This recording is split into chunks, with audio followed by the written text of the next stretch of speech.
Welcome to Flim OV. Today we will discuss the 2015 movie The Silenced. The one line of the story follows a young woman who arrives at a secluded boarding school in the woods. As she tries to connect with others, she becomes suspicious of her surroundings and ultimately uncovers a dark secret about the school, leading her to plan an escape. Before we dive into the film, please subscribe to my channel for all types of Korean movies. Set in 1938 during Japanese rule in Korea, the film begins with a woman driving her teenage stepdaughter, Shizuko, to an all-girls sanatorium. This school is meant to help sick girls regain their health through diet and medicine. Shizuko is reluctant to leave her family, but her stepmother insists on leaving her there while she travels to Tokyo to meet her husband. The other girls at the school eagerly watch as Shizuko arrives. The principal assures her that she will be healthy soon, but the school counselor goes through her belongings, discarding everything except her clothes. When Shizuko tries to keep her notebook, the counselor punishes her. Kazue, a kind girl at the sanatorium, comforts Shizuko, explaining that the counselor's behavior is typical for newcomers. As time passes, Shizuko is introduced to her classmates in embroidery class, where they are puzzled by her name. A girl named Kihira helps her adjust and becomes her friend. Before bedtime, the girls are given a strange medicine meant to enhance their health.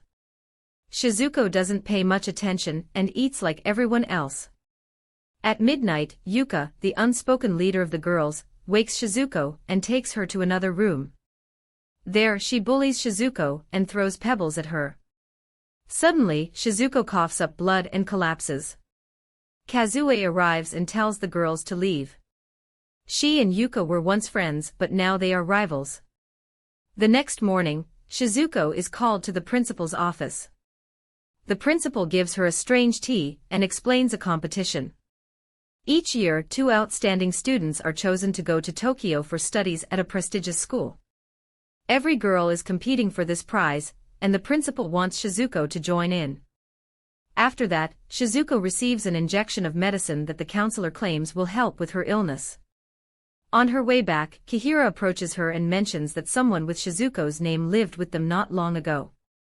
It turns out that Yuka, Kazue, and the older Shizuko were best friends.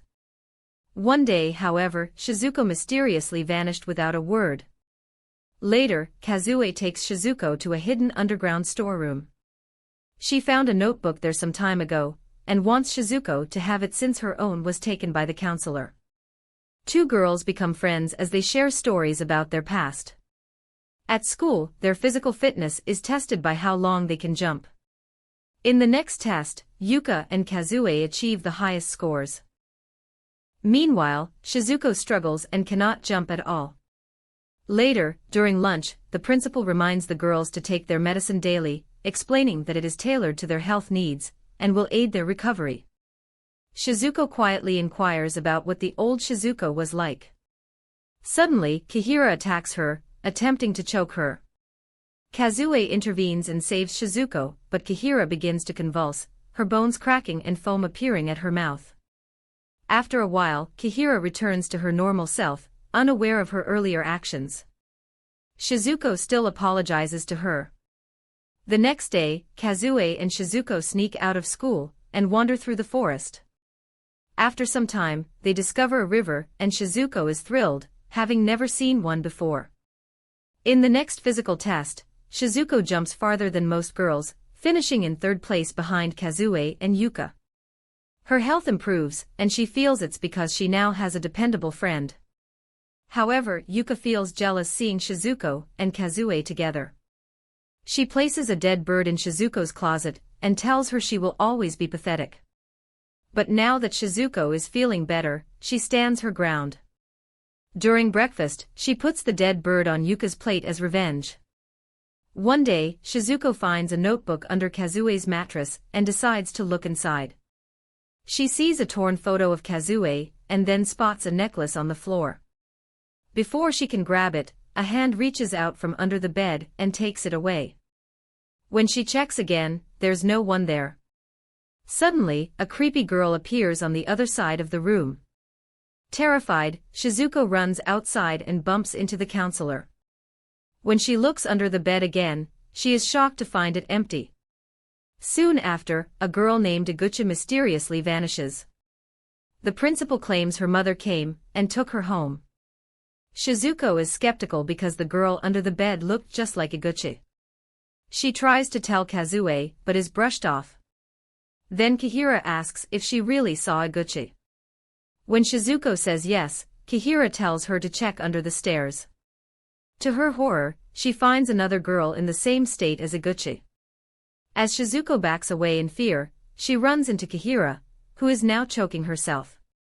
When asked what's wrong, Kihira collapses and struggles to get up, her bones cracking and body bending unnaturally. Shizuko rushes to get the counselor, but when they return, both Kihira and the other girl are gone. Shizuko is called to the principal's office, where she is told that she is hallucinating and needs a higher dose of medication. The principal also mentions that Kihira has moved to a different school that morning. This makes Shizuko feel that something is wrong at the school. Later, Shizuko and Kazue are on the playground chatting. Shizuko realizes that Kazue is kind to her because she reminds her of the old Shizuko who used to live with them. While Shizuko doesn't mind being a stand-in, she feels upset that Kazue wouldn't care about her if it weren't for the previous Shizuko. Kazue stays silent, showing that she only looks after Shizuko because of her old friend. Frustrated, Shizuko jumps like in a gym class and crosses the entire runway, surprising both of them. They head to the bathroom, where Shizuko admits she feels strange and asks Kazue for help. This triggers a memory for Kazue that still troubles her. She runs off to the basement, where she finds a large box that reminds her of something from the past connected to the older Shizuko. After this encounter, Shizuko visits the principal again, and requests to stop her medication since she feels much better. The principal agrees and tells her to return to class.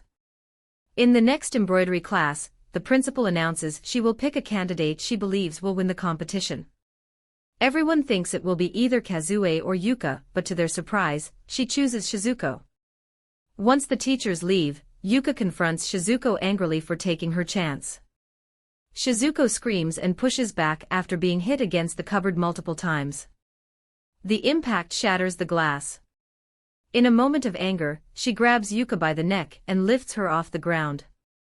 Her unexpected strength leaves everyone in shock, and no one intervenes. Shizuko only realizes what she has done when Yuka loses consciousness. Kazue then asks if she is okay. Despite the glass cutting into her palm, Shizuko insists she feels nothing.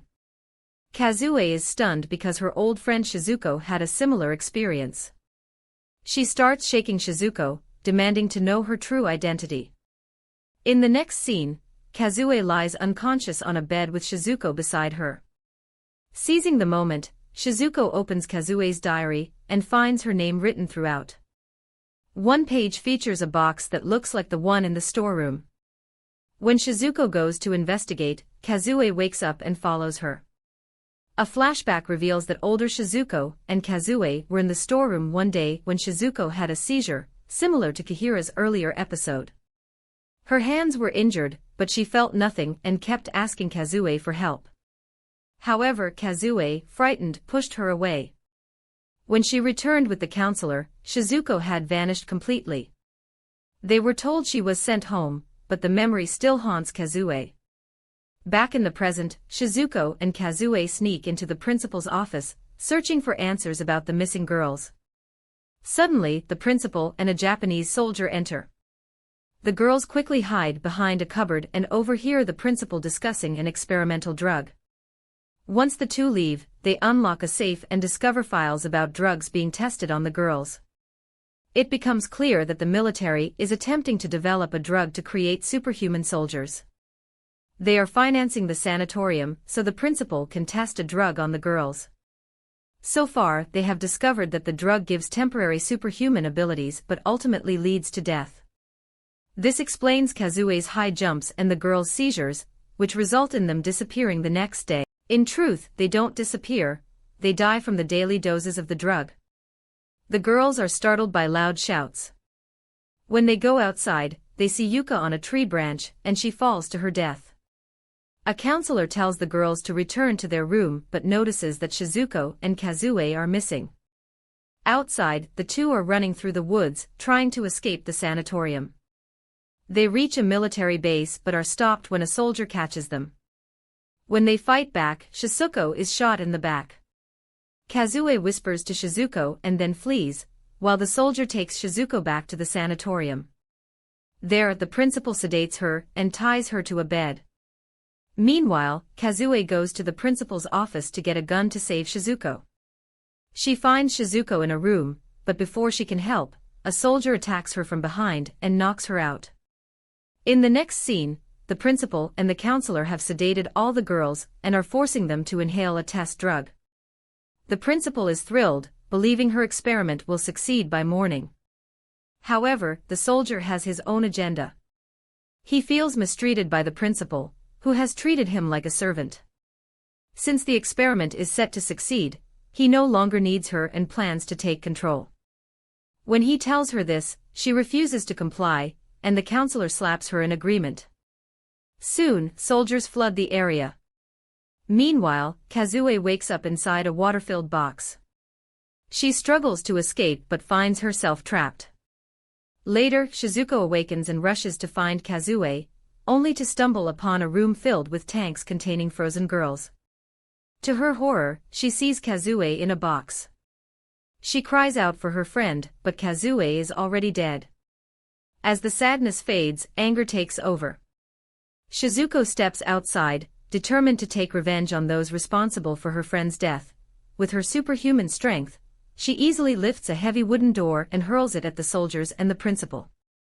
They respond by firing bullets at her, but she skillfully dodges and hides. One by one, she takes down the soldiers. In another room, the other girls regain consciousness. Empowered with superhuman strength, they attack the counselor and strangle her. Meanwhile, the principal tries to contact the military base, but Shizuko intercepts her.